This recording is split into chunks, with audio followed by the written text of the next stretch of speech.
Hello everybody, welcome back to my channel. Welcome to a very cozy little reading vlog. It's mostly a cozy vlog, and then we're going to talk about a book at the end. So I hope that you guys enjoy, and I'll see you at the end.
And now let us discuss a little bit about Legends and Lattes. I wanted to update you guys halfway through the book and talk about what I was feeling, but I don't have a lot to say about this book. I think I'm probably one of the last people to read this book, which is totally fine. I'm alright with waiting this long. I actually enjoyed this way more than I thought I would. I don't know why I was so nervous.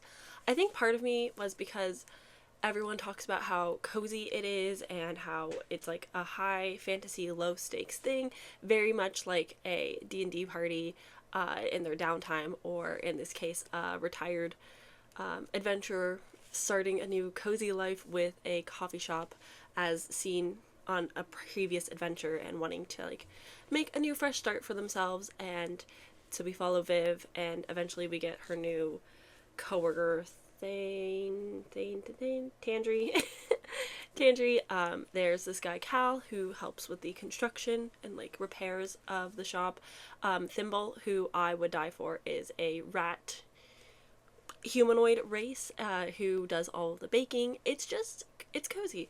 The way that it introduces different beverages and the way that things slowly progress and the way that they describe food and the drinks, it's just warm, it's cozy, it's inviting. Honestly, if I was a bigger fan of cinnamon rolls, that would have been like the perfect treat to go with this book.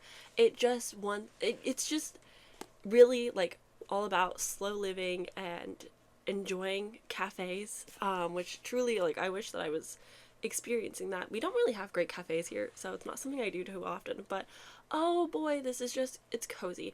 And I think my concern with going into a cozy book was, okay, it's gonna be boring, there's not gonna be a lot there. 50-50. I'm not the most like character driven story reader, so I was nervous this was going to be just a character study and I wasn't going to fall in love with the characters or care too much, but I do really like these characters. They are sweet. I think that Travis Baldree, who wrote this and narrates it, did a good job. I definitely had like concerns going into it, but they were very quickly eased because this still has a very strong plot and story arc. We've got Viv, who's retired. Viv left her adventuring party kind of in the night without saying anything, and so there's like loose ties there that are going to get brought up again. Viv is making her way in this town, but there are unseen forces also behind the scenes that are a little demanding of Viv, wanting a little bit something, and she has to handle those things, and she's trying to leave this like violent, aggressive life behind her, so trying to find new ways to make that work. The romance is minimal, is way less than I thought it was going to be. The characters are sweet. They're beautiful characters. They're just so cozy. I am thoroughly impressed with this. I think it's going to be a 4.5. I don't think I can give it like a strong 5. I'll probably rate it 5 on Goodreads. It's just not something that like I loved, but I still loved it, if that makes any sense. It's something that I really enjoyed, and I'm really happy that I finally read this. I actually have another edition somewhere on my shelves as well. It's definitely an easy recommend. It's great for the autumn season. It takes place like I think mostly in November, and then the later book it starts to snow a little bit, so it's like a perfect fall winter cozy read. I recommend making a single serving cinnamon roll and drinking a warm coffee. It's just got the right atmosphere to it. It's just a perfect slow down, read by the fire, have a cozy night, and I really appreciated it for that. I'm glad that there was still an arc of plot and something for me to hold on to and like anticipate and like wait for the ball to drop, wait for something exciting to happen, while still like knowing that in the end it's all going to be okay.